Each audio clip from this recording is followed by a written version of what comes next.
Astaghfirullah. Assalamualaikum warahmatullahi wabarakatuh. Alhamdulillah wassalatu wassalamu ala rasulillah wa ala alihi wa sahbihi wa mawalah wa la hawla wa la quwwata illa billahi wa ba'd. Alhamdulillah, segala puja dan puji hanya milik Allah subhanahu wa ta'ala. Salawat dan juga salam kita hadiahkan kepada Rasul kita Nabi besar Muhammad sallallahu alaihi wasallam. Dan kita masuk masih pada bab keempat, dan kita baru membahas hadis pertama, dan kita masuk pada hadis kedua, hadis yang ke-26. Kita baca hadisnya.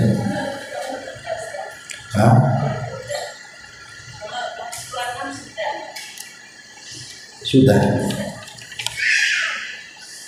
Iya, tapi belum dijelaskan. Kemarin dibaca aja. Kemarin fokus di pembahasan mani, ya. Mani, mati, dan wadi. Gak apa-apa, kita ulang. An Abbad ibn Tamimin an Abdullah ibn Zaid ibn Asim al-Mazani radhiyallahu anhu qala syukiya ila Nabi sallallahu alaihi wasallam ar-rajul alladhi yukhayyalu ilayhi annahu yajidu syai'a fi sholati faqala la yansarif hatta yasma sautan aw yajida rihan.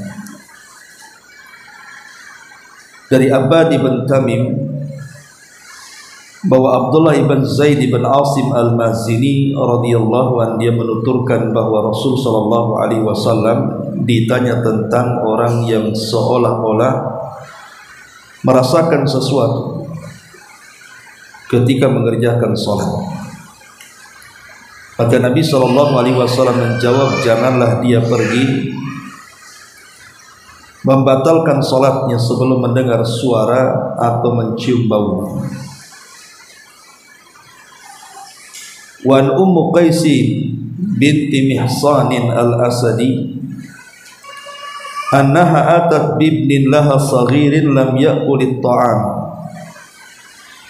ila Rasulillah sallallahu alaihi wasallam fa ajlasahu fi hijrihi fa bala ala thawbihi fada'a bima'in fa nadahahu ala thawbihi wa lam yaghsil. Ummu Qais bintu Mihsan al-Asadiyah menuturkan bahwa dirinya datang kepada Nabi sallallahu alaihi wasallam membawa anak laki-laki yang masih kecil dan belum makan sesuatu. Maka Nabi kemudian menundukkan anak itu di atas pangkuannya. Bayi itu lantas ngompol di atas pakaian Nabi. Beliau meminta air lalu memercikannya pada pakaiannya dan tidak membasuhnya. Baik, ma'asyiral muslimat yang dimuliakan Allah subhanahu wa ta'ala, hadis yang ke-26. Hadis ini menjelaskan kepada kita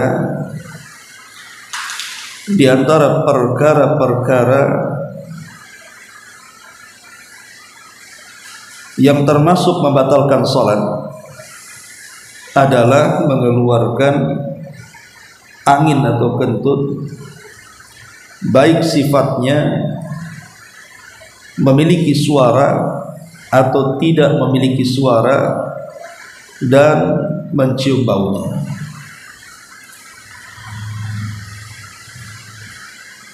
Kalau kita perhatikan hadis ini, ada satu faedah besar tentang larangan mengikuti was-was. Dalam hadis ini ada larangan bagi kita kaum muslimin untuk mengikuti was-was. Karena di sini Laki-laki dalam hadis ini dia dihayalkan dalam sholatnya, seolah-olah ada was-was dalam hatinya bahwa dia mendapati sesuatu. Boleh jadi dalam bentuk bunyi dalam perut kita atau yang lainnya. Maka Nabi SAW untuk menghilangkan was-was dari orang ini langsung memutus dengan mengatakan la yansarif, jangan kau batalkan sholat, karena itu hanya was-was saja. Artinya kalau hanya suara perut maka tidak membatalkan sholat, karena sifatnya di dalam. Lain kalau sudah keluar, kentut ataupun buang hajat kecil ataupun besar kan sudah keluar. Tapi kalau masih di dalam, jangan bercerita tentang kentut dalam perut. Dalam perut ini macam-macam ada kan ini, termasuk kotoran, najis ataupun kencing, ada semua dalam perut. Tetapi selama itu berada di dalam maka tidak mempengaruhi sholat, kecuali kalau keluar, maka itu baru mempengaruhi sholat. Dari sini Nabi SAW ingin menasihati kepada siapapun yang terkena was-was untuk meninggalkan was-was, karena was-was ini sangat bahaya. Lalu apa penyebab kenapa kemudian seseorang itu terjadi was-was dan apa cara mengobatinya? Karena ini banyak sekali pertanyaan seputar was-was di sini. Masyiral muslimat yang dimuliakan Allah Subhanahu wa taala, Al-Imam Ibnul Qayyim rahimahullahu taala ketika bicara soal was-was ini, beliau mengatakan bahwa was-was itu tidak terjadi kecuali karena dua perkara. Jadi was-was syaitan untuk mengganggu anak Adam itu tidak terjadi kepada seseorang kecuali karena dua perkara penyebabnya. Yang pertama, kata beliau, was-was itu ditimbulkan karena kerusakan akal. Jadi akal seseorang sakit. Dari sini kita tahu bahwa was-was itu tidak mesti dari setan. Bisa saja karena terganggu kesehatan, mungkin masalah hormonnya atau apanya, sehingga menimbulkan was-was. Maka yang seperti ini seseorang harus datang ke dokter, khususnya ke psikiater atau dokter-dokter yang memang menangani kejiwaan. Karena boleh jadi mungkin ada masalah di akalnya, boleh jadi mungkin karena kecelakaan kemudian terbentur kepalanya, atau karena kesehatan terganggu maka menjadikan seseorang mudah was-was. Ini yang pertama. Dan yang kedua tentunya disebabkan karena gangguan syaitan. Dan itu yang banyak. Ya, yang banyak seseorang itu terjerumus kepada was-was itu karena gangguan syaitan. Memang setan sengaja untuk mengganggu ibadah kita supaya tidak diterima Allah Subhanahu wa taala. Dan was-was ini juga terjadi bukan hanya dalam bab ibadah. Dia masuk pada segala lini kehidupan manusia, baik dalam bab akidah, baik dalam bab ibadah, baik dalam bab muamalah. Itu was-was masuk di situ. Contohnya umpamanya dalam bab akidah. Contohkan para ulama was-was dalam bab akidah.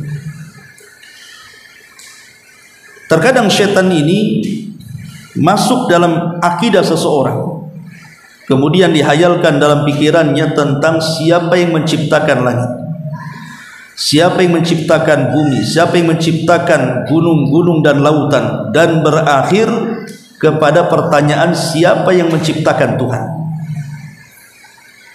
Dan ini kan menjadi was-was. Awalnya tidak ada masalah. Dia berpikir siapa yang menciptakan langit, ya jawabannya Allah. Siapa yang menciptakan bumi, ya jawabannya Allah. Begitu juga gunung, lautan dan yang lainnya. Tapi setan kemudian masuk memberikan was-was sampai pertanyaannya, siapa yang menciptakan pencipta? Kalau seandainya semua makhluk diciptakan Allah, lalu siapa yang menciptakan Allah?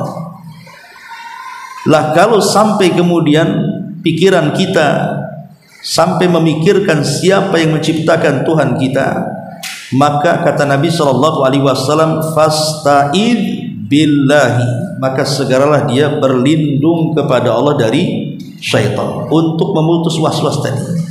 Langsung kita tahu, jangan diteruskan, karena pertanyaan ini sudah mengarah kepada pertanyaan kufur ya. Ini dalam bab akidah. Kemudian yang kedua, terkadang was-was juga masuk dalam bab ibadah, dan ini yang paling banyak. Yang paling banyak itu was-was masuk dalam bab ibadah. Entah masuk dalam sholat, entah masuk dalam wudu, entah masuk dalam puasa, dan begitu seterusnya. Makanya kita lihat orang-orang yang terkena penyakit was-was dalam ibadah ini cenderung hulu dalam ibadah, cenderung berlebihan, melampaui batas dalam ibadah. Contoh orang yang berwudu. Saya itu pernah melihat orang yang sholat itu kok pada basah pakaiannya. Apakah dia sudah mandi atau apa? Rupanya dia berwudu berkali-kali. Jadi sampai ke cipratan wudunya itu terkena pakaiannya. Jadi kesannya kayak kehujanan gitu. Jadi orang was-was itu bisa nguras bak mandi itu. Karena dikiranya wudu pertama tidak sah, kemudian wudu lagi, habislah airnya. Lah ini kan was-was ini yang seperti ini. Ataupun setan ini masuk dalam bab sholat. Kita lihat ada orang yang sholat itu terkena was-was sampai takbiratul ikhram itu tidak jadi-jadi. Allahu Akbar, tak jadi lagi. Allahu Akbar, tak jadi. Sampai 10-20 kali. Sampai imam sudah salat dia mesti takbir aja. Agak repot ibu ya. Jadi memang sengaja setan itu masuk di situ. Atau masuk dalam bacaan. Kadang-kadang kayak orangnya sih sebenarnya tidak terbata-bata ngomongnya, lancar. Tapi kadang-kadang setan masuk ke lidahnya, kadang membaca bismillah saja bis gitu ya. Jadi kayak susah mau menyebut bismillah itu. Jadi Allahu Akbar dia gitu ya, kayak orang gagap akhirnya. Padahal sebenarnya dia tidak gagap. Tapi memang setan masuk di situ supaya kita was-was, akhirnya mau mengucapkan sesuatu itu kayak berat tadi. Ini kan dari setan. Ya. Atau terkadang seseorang diragu-ragukan tentang berapa jumlah rakaat. Ini yang banyak terjadi. Tadi saya sholat 3 rakaat ke 4 rakaat. Sudah selesai kah belum selesai? Nah, tetapi Nabi SAW memberikan solusi bagi was-was yang seperti ini. Kalau seseorang ragu tentang rakaat solat apakah 3 ataukah 4, maka ambil yang paling sedikit. Berarti kalau dia ragu-ragu 3 atau 4, tetapkan 3 tambah 1, lakukan sujud sahwi, selesai ya. Sebab kalau kita mengambil yang terbanyak, nanti was-wasnya nggak hilang. Oh jangan-jangan 3, jangan-jangan 3. Tapi kalau umpamanya kita mengambil yang sedikit, kalaupun seandainya was-was, kan bilangan rekatnya sudah pas. Kalaupun seandainya lebih, kan sudah sujud sahwi di situ. Jadi lebih selamat kan gitu ya. Jadi tetapkan kepada yang yakin, kemudian lakukan sujud sahwi. Nah itu juga terjadi kepada salah seseorang yang sedang sholat. Kadang-kadang dilupakan soal jumlah rakaat. Ataupun seperti hadis ini. Hadis ini menceritakan tentang seseorang yang ragu-ragu apakah dia kentut atau tidak. Dibuatnya oleh setan itu was-was dalam bunyi-bunyian dalam perut. Maka Nabi SAW memberikan solusi, la yansarif hatta yasma'a sautan aw yajida rihan. Jangan batalkan sholatmu sampai betul-betul engkau mendengar suaranya atau mencium baunya. ataupun tidak ada suara, tidak bau, tapi kita yakin kita kentut. Ya, kan ada kentut itu nggak ada suaranya dan tidak ada baunya gitu, tapi kita yakin kita kentut.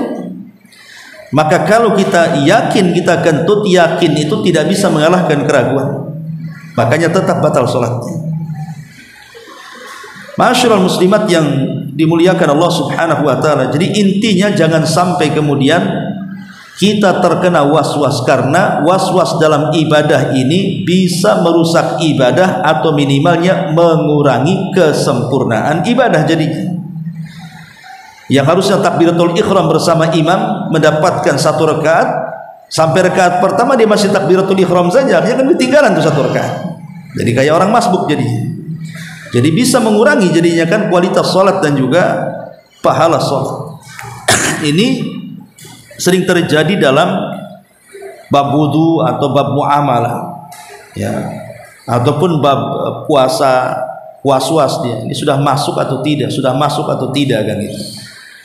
Ya, maksudnya masuk buka atau tidak, sehingga dia nunggu gelap betul baru makan gitu ya, makan iftar. Padahal tidak boleh kita ini mengakhirkan buka. Justru Nabi SAW merintahkan kita menyegerakan berbuka. Kalau sudah tank keluar maghrib, ya buka langsung gitu ya.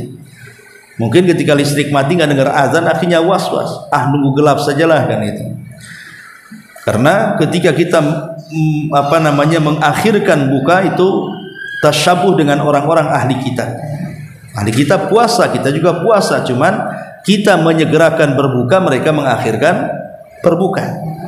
Tapi sengaja setan membuat puasa supaya ibadah kita menyelisih sunnah Nabi sallallahu alaihi wa ala alihi wasallam. Ma'asyiral muslimat yang dimuliakan Allah Azza wa Jalla, ataupun masuk dalam bab muamalah. Was-was itu masuk dalam bab muamalah.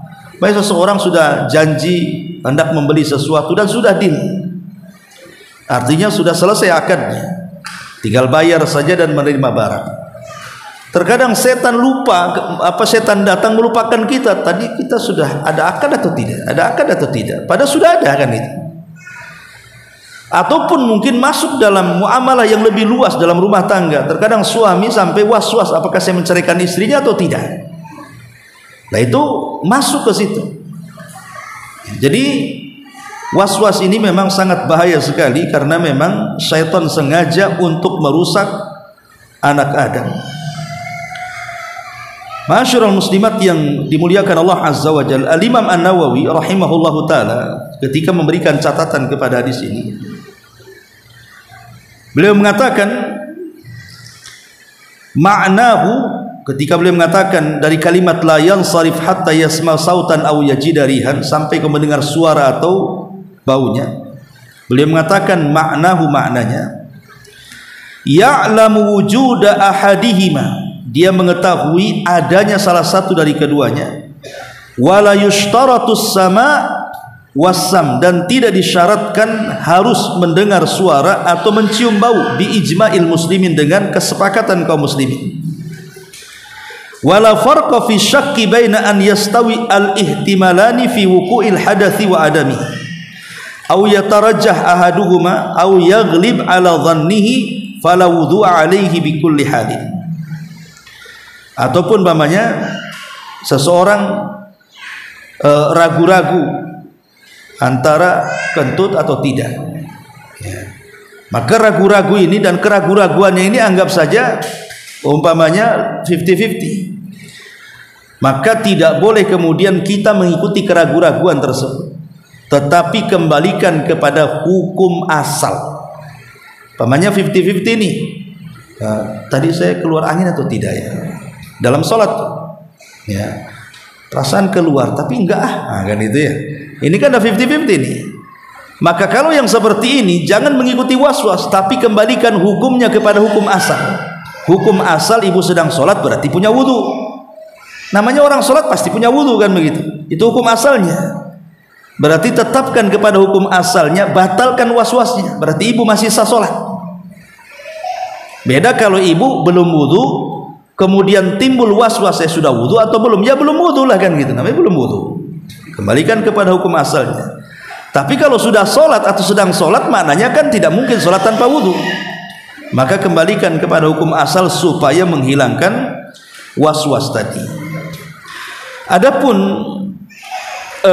bagaimana caranya supaya kita terhindar dari was-was ini? Pertama, al-isti'adzatu billahi minasyaitonir rajim. Pertama, baca ta'awudz, baca a'udzubillah. Kita berlindung kepada Allah Subhanahu wa taala dari syaitan, karena memang was-was itu kebanyakan datang dari setan. Walaupun ada tadi saya katakan was-was itu datang dari kesehatan. Dan ini paling mujarab, karena Allah Subhanahu wa taala mengatakan wa imma yanzaghannaka minasyaitani nazghun fasta'idz billahi innahu samiul alim. Apabila datang kepadamu gangguan dari setan berupa was-was, maka segeralah ta'awudz, meminta perlindungan kepada Allah Subhanahu wa taala. Ini yang pertama. Yang kedua, al-ilmu. Ilmu yang bisa menghilangkan was-was itu adalah ilmu, karena orang jahil selalu was-was. Selalu was-was gitu, ini boleh atau tidak, haram apa halal, ya, yang ini tuh bid'ah atau sunnah. Jadi orang yang jahil itu selalu was-was tentang hukum, karena dia tidak punya pengetahuan tentang itu, akhirnya menerka-nerka. Maka supaya menghilangkan perasaan was-was itu belajar, karena dengan ilmu itulah bisa menghilangkan was-was. Akhirnya dia punya pengetahuan tentang bagaimana cara menghadapi was-was. Kemudian yang ketiga, al-mudawamatu ala adzkar. Kalau bisa senantiasa berzikir kepada Allah Subhanahu wa taala, karena zikir itu salah satu benteng kita menghadapi setan. Kemudian yang keempat, qat'u al-irtirsali, jangan mengikuti was-was. Jadi kalau sudah datang was-was, jangan terus dipikirkan, tapi cari solusi. Sebagaimana Nabi SAW memberikan solusi di sini kan. Orang dihayalkan dalam sholatnya apakah dia kentut atau tidak, padahal baru suara perut kan gitu. Maka jangan diteruskan tuh was-wasnya. Makanya Rasul mengatakan la yansarif hatta yasma'a sautan aw yajidariha. Jangan batalkan sholatmu, kata Rasul. Jangan diteruskan, jangan batalkan sampai engkau memiliki bukti gitu ya, dengan suara kentut atau dengan baunya. Kemudian yang kelima, suhbatul akhyar. Cari teman yang baik. Cari teman yang baik, cari teman yang memang mengetahui pengetahuan. Bisa saja kemudian dia menasihati. Kalau kita sedang was-was, kita bisa bertanya.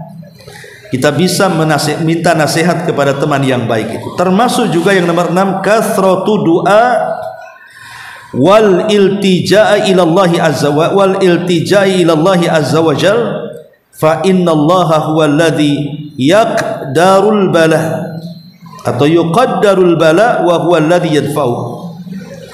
Perbanyak doa dan serahkan sepenuhnya kepada Allah, karena sesungguhnya Allah lah yang mentakdirkan adanya bala. Yang menciptakan was-was itu kan Allah, dan yang menghilangkan was-was juga Allah. Karena was-was ini bagian ibtila, ujian Allah kepada hamba-hambanya, bisa melawan atau tidak. Maka banyak-banyak berdoa agar kita tidak mudah diganggu setan. Termasuk juga al-mujahadatu wal musabah. Lawan, jangan biarkan was-was itu ada pada diri kita, tapi kita lawan. Kemudian juga kasratu qiraatil Qur'anil Karim at-tadabburi wa fahmi ma'ani. Perbanyak membaca Al-Qur'an, ya kalau bisa juga tadabbur. Karena bagaimanapun setan itu sangat takut dengan bacaan Al-Qur'an. Ma'asyiral muslimin muslimat yang dimuliakan Allah Azza wa Jalla. Tetapi kalau memang was-wasnya tadi karena masalah di hormon, masalah di pikiran, ada punya penyakit kejiwaan gitu ya, maka tentu obatnya adalah datang ke dokter, datang ke psikiater, datang ke orang-orang yang ahli psikolog ya, supaya mendapatkan kesembuhan dari wasilah mereka, mungkin dengan nasihat-nasihatnya atau nanti dikasih obat dan begitu seterusnya. Maka itu diantara yang disebutkan para ulama bagaimana caranya menghadapi was-wasnya. Karena was-was ini itu bisa mengantarkan kepada kita, ya sebenarnya secara hukum begini Bu, orang yang terkena was-was memang tidak ada hukumnya, artinya tidak berdosa. Ya, orang yang terkena was-was itu pena diangkat, tidak ada dosa bagi orang yang was-was. Tetapi was-was ini bisa mengantarkan kepada dosa kalau terus diikuti. Ya, bisa mengantarkan kepada dosa kalau diikuti. Umpamanya seorang berwudu yang harusnya 3 basuhan jadi 5 basuhan. Ya, yang harusnya 3 basuhan jadi 10 basuhan. Lah ketika kemudian kita menambah apa yang disunnahkan Nabi SAW, maka masuk dalam hadis Rasul, faman zada faqad asaa wa ta'adda wa zalama. Barang siapa yang menambah basuhan dalam wudu itu, maka dia telah salah wudunya, telah melampaui batas wudunya, dan telah berbuat zalim dalam wudunya. Itu karena was-was itu. Tapi kalau orang yang berilmu kan cukup kita berwudu, bukankah setiap basuhan walaupun 1 kali sudah sah wudunya? Kan yang wajib 1 kali, 2 dan 3 itu sunnah saja. Kalau orang punya pengetahuan, ya sudah, kalau sudah dibasuh 1 kali sudah selesai kan gitu ya. Tapi orang yang was-was ini tidak, dia rasanya nambah terus. Kayaknya setan sengaja masuk, perbanyak basuhanmu nanti supaya makin sempurna, makin bersih. Itu setan memang sengaja memberikan was-was itu, seolah-olah wudu seperti itu afdol, padahal justru menyelisih sunnah. Ya, sengaja kemudian setan mendorong itu seorang untuk melakukan bid'ah dan menyelisih sunnah Nabi SAW. Nah, ini bahaya was-was itu sampai ke situ jadinya kan, sampai kepada kekufuran, sampai kepada bid'ah, sampai kepada maksiat, ya, dan itu senjata setan. Ya, subhanallah ya, setan itu ketika kita disesatkan itu bukan ditarik tangan kita atau didorong badan kita, tidak. Nggak ada setan itu, dan dia tidak punya kuasa untuk itu. Setan itu tidak punya kuasa mendorong badan kita supaya jatuh ke maksiat, tidak. Atau ngajak-ngajak tangan kita gitu, yang nyeret-nyeret, ayo kita mabok, ayo kita zina. Nggak ada setan itu seperti itu. Dan setan tidak punya kuasa untuk itu. Setan itu hanya membisikkan saja. Ya, dia datang ke hati kita, kemudian dibisikkan saja itu. Tapi bisikan setan itu memang luar biasa. Lihat Nabi Adam alaihissalam, gara-gara dibisikkan setan, pada Allah subhanahu wa ta'ala sudah banyak memberikan nikmat di sorga itu, seolah-olah Allah katakan, ya Adam, semua yang ada di sorga itu halal makan, kecuali 1. Dari ribuan nikmat yang ada di sorga itu, cuma 1 tidak boleh dekati. Tapi setan datang kepada Adam, dibuatnya penasaran dengan pohon yang 1 itu. Coba, kemudian setelah penasaran nengok pohon itu, dimasuki lagi was-was, udah petik aja, makan aja. Akhirnya pula makan terus dari sorga. Lah kalau sekelas Adam alaihi salatu wassalam, Abul Bashar, manusia pilihan, bisa melanggar larangan Allah subhanahu wa ta'ala hanya karena mengikuti was-was syaitan, bagaimana pula kita? Makanya tadi saya katakan harus banyak-banyak berzikir, ta'awud, baca Quran, dan begitu seterusnya dari solusi yang sudah saya jelaskan tadi. Ma'asyiral muslimat yang dimuliakan Allah subhanahu wa ta'ala, disebutkan dalam hadis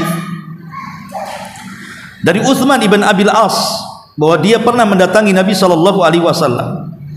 Kemudian dia mengatakan, ya Rasulullah, inna syaitan qad hala baini wa baina salati wa qiraati. Ya Rasulullah, sesungguhnya setan telah menghalangi antara diriku dan salatku, dan antara diriku dan bacaan salatku. Yulabbisu alayya, berusaha untuk membuat talbis, keraguan-raguan. Faqala Rasulullah sallallahu alaihi wasallam, maka Rasul mengatakan, dzaka syaitanu, itulah perbuatan setan. Yuqalu lahu Hinzam, yang diberi nama Hinzam. Fa idza ahsastahu, kalau engkau merasakan sudah ada gangguan dari setan Hinzam ini, fata'awad billahi minhu, segera berta'awud kepada Allah dari gangguan setan. Wadful ala yasarika thalathan, ludahkan ke arah kiri 3 kali. Kemudian kata Utsman ibn Abil As, fafa'altu dzalik fa adhabahu Allahu anni, maka aku lakukan seperti itu, maka Allah hilangkan perasaan was-was pada hatiku. Lihat, Nabi SAW menyebutkan tentang bahaya was-was setan, sampai-sampai disuruh ta'awud kemudian meludah ke arah kiri 3 kali. Dan ini juga sebagai penguat daripada hadis Abbad ibn Tamim ibn Abdullah ibn Zaid al-Asimi al-Mazani rahimahullahu ta'ala radhiyallahu anhu. Ma'asyiral muslimat yang dimuliakan Allah Subhanahu wa taala, ini diantara faedah hadis ini ya. Lebihnya mungkin sudah saya jelaskan pada minggu yang lalu. Kita tekankan pada perkara was-wasnya saja, karena ini yang paling bahaya sekali. Sampai-sampai ada seorang ikhwan itu waktu saya kajian di Muhajirin itu terkena was-was. Jadi dia selalu bertanya, "Ustaz, apakah wudu saya sah?" katanya. Kenapa? Karena saya kalau kencing, dia bilang, kencing nih, kemudian sudah saya basuh, sudah saya bersihkan kemaluan saya, tapi setelah saya pakai celana terasa kayak ada ya mungkin semacam keluar sedikit, dan itu selalu, wahai Ustaz, katanya. Jadi akhirnya saya ragu-ragu, ya saya ambil wudu lagi, terkadang diulang 2 kali wudu, kemudian saya sholat, katanya. Lah yang seperti ini kan was-wasatnya kan. Ya, padahal para ulama ketika bicara seperti ini, kalau kita kencing dan kita sudah cebok, ya, kalau umpamanya di tengah jalan mungkin ada perasaan keluar sedikit, itu tidak ada masalah, dimaafkan oleh para ulama. Ya, sebab kalau seandainya perasaan itu diikuti, nanti berapa kali kita wudu tuh, nanti habis wudu gitu lagi, wudu lagi, segitu lagi, wudu lagi. Memang setan sengaja di situ. Coba perhatikan hadis Nabi SAW ketika Rasul mengatakan, apabila sandalmu kemudian terkena kotoran najis, apa kata Rasul? Cara membersihkannya cukup digosokkan ke tanah 1 kali, itulah cara pembersihannya.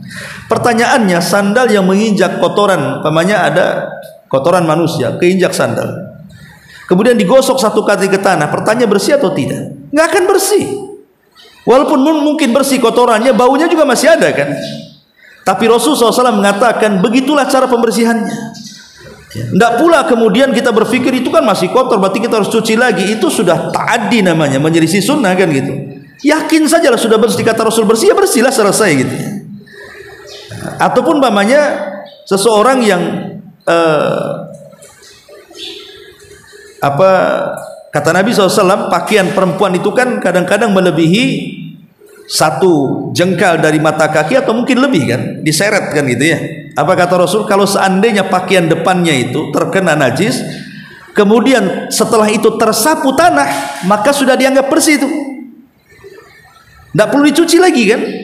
Berarti menunjukkan sebenarnya Islam itu simple. Tapi kalau kita mengikuti was-was, ya nggak selesai lah ya. Oh itu kan kotorannya masih pakainya masih bau, ini harus dicuci macam-macam ya. Ini mempersulit agama namanya ya. Maka kewajiban kita adalah mencukupkan perintah Nabi. Kalau Nabi mengatakan A, lakukan, Anda perlu ada was-was di situ.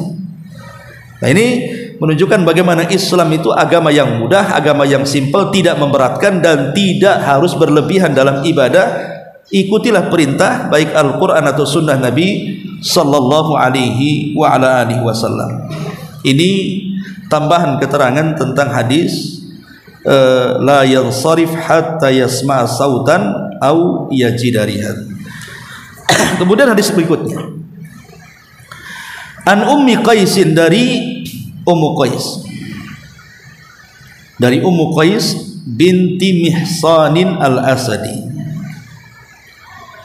Ummu Qais dalam hadis ini dia adalah saudari dari Imran ibn Mihsan, Ukasa ibn Mihsan al-Asadi. Ingat pada hadis ketika Nabi SAW bercerita tentang 70.000 orang yang masuk surga tanpa hisab dan adab. Kemudian Nabi SAW menyebutkan ciri-cirinya atau sifat-sifatnya, bukan orangnya. Kata Nabi SAW, orang yang akan masuk surga tanpa hisab dan azab dari 70.000 itu adalah, pertama, orang yang tidak minta diruqyah, yang kedua orang yang tidak minta diobati dengan kai besi panas, yang ketiga orang yang tidak tatayur, dan yang keempat orang yang bertawakal kuat kepada Allah. Kemudian ada sahabat yang bernama Ukasa ibn Mihsan. Dia mengatakan, ya Rasul, doakan aku termasuk mereka. Maksudnya 70.000 yang masuk surga tanpa hisab dan azab. Kata Rasul, anta minhum, engkau termasuk mereka. Tiba-tiba semua para sahabat ingin juga mengatakan, doakan juga kami wahai Rasul, doakan juga kami wahai Rasul. Tapi Rasul mengatakan apa? Sabaqakum biha Ukasa, telah mendahului kalian semua Ukasa bin Mihsan. Lah Ukasa bin Mihsan ini punya saudari namanya Ummu Qais binti Mihsan al-Asadi. Lah Ummu Qais bin Mihsan al-Asadi ini dia punya anak kecil laki-laki.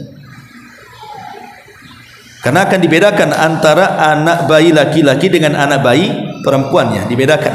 Dalam Islam itu dibedakan hukum cara membersihkan najisnya, sama-sama najis. Ya, kencing yang namanya kencing manusia, mau bayi, mau remaja, mau dewasa, mau tua, tetap najis. Jadi kencing manusia itu najis secara mutlak. Cuman yang menjadi khilaf itu adalah bukan hukum najisnya, tapi hukum cara membersihkan najisnya, khusus bagi bayi yang belum makan. Ya, dia masih makan nasi. Tapi kalau sudah makan itu tidak ada khilaf ulama, harus dicuci. Mau laki-laki mau perempuan, kalau sudah makan wajib dicuci. Yang jadi masalah adalah bayi yang belum makan, masih minum air susu, dia belum makan apa-apa. Lah Ummu Qais ini punya bayi kecil laki-laki, dia belum makan. Dia datang kepada Nabi Shallallahu Alaihi Wasallam. Biasa para sahabat itu mereka ingin meminta berkah, dengan membawa anak-anak mereka dihadapkan kepada Rasul, biar Rasul mentahnik itu mengunyahkan kurma sampai lembut, kemudian dioleskan di bibirnya. Ya. Kemudian setelah itu Rasul mendoakan berkah dan kebaikan. Dan doa Nabi Shallallahu Alaihi Wasallam mustajab. Contoh ketika doanya Nabi Shallallahu Alaihi Wasallam kepada siapa? Ibnu Abbas. Ibnu Abbas kan pernah didatangkan waktu bayi juga oleh pamannya Abbas, ya, karena Abbas itu anak dari pamannya. Ibnu Abbas anak dari pamannya Rasul, Abbas ibn Abdul Muthalib. Ketika bayi datangkan di hadapan Rasul, kemudian setelah ditahnik, Rasulullah SAW mendoakan Ibnu Abbas dengan doa apa? Allahumma alimhu fid dini, Allahumma faqihu fid din wa alimhu ta'wila. Ya Allah, cerdaskan anak ini, ya Allah buat dia menjadi pakar yang memahami Quran. Maka setelah Abdullah ibn Abbas besar, doa Rasul menjadi kenyataan kan. Akhirnya Ibnu Abbas menjadi seorang pakar Quran, bahkan dikatakan sayyidu ahli tafsir, pemimpinnya ahli tafsir, berkat doa Nabi Shallallahu Alaihi Wasallam dan usaha dia tentunya. Karena doa tanpa usaha juga percuma. Ya. Lah makanya kemudian di sini Ummu Qais ini dia membawa putra kecilnya itu menghadap Nabi supaya Rasul mentahni kemudian mendoakan. Maka setelah kemudian di pangkuan Nabi, anak bayi laki-laki itu, anak Ummu Qais bintu Mihsan al-Asadiyah ini, ya namanya anak-anak kan, tiba-tiba dia kencing. Ya kalau di zaman sekarang kan sudah ada antisipasi, ada pampers kan, di zaman Nabi belum ada pampers kan itu ya.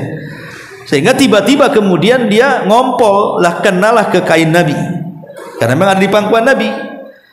Tapi Nabi Shallallahu Alaihi Wasallam tidak mencuci pakaiannya. Dengan cara apa? Rasul hanya memintakan air dalam bejana, kemudian setelah didatangkan di hadapan Rasul, Rasul hanya memasukkan tangannya di air itu, kemudian diperciki saja. Jadi bekas kencingnya diperciki gini aja, ambil air. Lah dengan cukup memerciki itu sudah anggap bersih tuh pakaiannya. Padahal kalau diperciki apakah kemudian hilang apanya? Air kencingnya kan nggak hilang kan gitu, tetap dalam kain kan. Tapi ketika begitulah cara pembersihannya sudah dianggap suci kan. Ini juga memotong adanya was-was nih. Tetapi sekali lagi tentu beda kencing anak laki-laki dengan kencing anak perempuan, karena kalau kencing anak perempuan itu ada hukum tersendiri. Nabi Shallallahu Alaihi Wasallam memerintahkan untuk mensucikannya dengan cara mencucinya, sama dengan kencing orang besar. Tapi khusus bayi laki-laki, ya maka bayi laki-laki tidak harus dicuci. Ya kalau dicuci nggak apa-apa, lebih baik lagi. Tapi kalaupun diperciki itu sudah cukup. Contoh umpamanya di kasur lah, ya kan biasanya anak-anak biasanya mungkin pampasnya itu bocor, kita tidak tahu kan, tipis pampasnya bocor atau kepenuhan pampasnya, akhirnya bocor sedikit nampaklah itu basah di situ. Maka lihat, kalau anak laki-laki tidak perlu sulit, ambil air, kalau dia belum makan cukup diperciki di atasnya gitu saja ya, itu sudah cukup itu. Tapi kalau anak perempuan tidak bisa, anak perempuan najis, harus spraynya dicuci, dan kasurnya kalau sampai nembus ya dicuci juga ya. Ya, karena beda kalau anak laki-laki dan perempuan. Apa hikmahnya wallahu alam. Walaupun banyak ulama juga yang mencari-cari hikmahnya, katanya kencingnya anak perempuan itu lebih bau kan, itu ya enggak tahu juga kan. Mungkin ibunya makan pete, enggak tahu juga. Mungkin anak laki-laki tidak terlalu bau, anak perempuan itu terlalu kental, anak laki-laki encer, wallahu alam. Ada juga, tetapi kita tidak mencari-cari hikmahnya lah. Yang jelas ketika Nabi SAW membedakan kencing anak laki-laki yang belum makan dengan kencing anak perempuan yang belum makan, cara membersihkannya sudah kita katakan sami'na wa ata'na. Tidak perlu ada was-was di sini. Ya cukup diperciki sudahlah kan itu. Nah ini juga dikuatkan oleh hadis Aisyah, hadis berikutnya di sini, an Aisyah ummul mukminin radhiyallahu anha, anna Nabiy sallallahu alaihi wasallam utiya bisabiyyin fabala ala thawbihi fada bima'in fa'atbahu iyah wa li muslimin fa'atbahu baulahu walam yaghsilhu. Kata Aisyah ummul mukminin radhiyallahu anha mengatakan bahwa ada bayi laki-laki yang dibawa ke hadapan Rasul. Bayi itu lantas ngompol di atas pakaian beliau. Lalu beliau meminta air dan memerciki air tersebut pada kencing yang mengenai bajunya, dan Rasul dalam riwayat tidak mencucinya. Ya cukup memercikinya dan tidak mencucinya. Nah ini diantara faedah dua hadis ini. Wallahu alam, sekira cukup dua hadis saja. Tapi sebelum saya tutup, kita buka tanya jawab, silakan.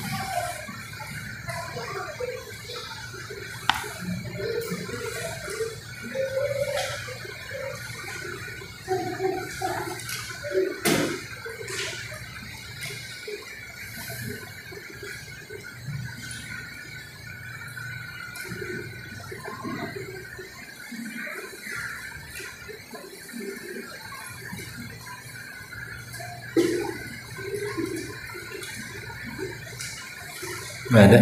Baik, belum ada. Kita tutup. Subhanallah bihamdika, asyhadu an la ilaha illa anta, astaghfiruka wa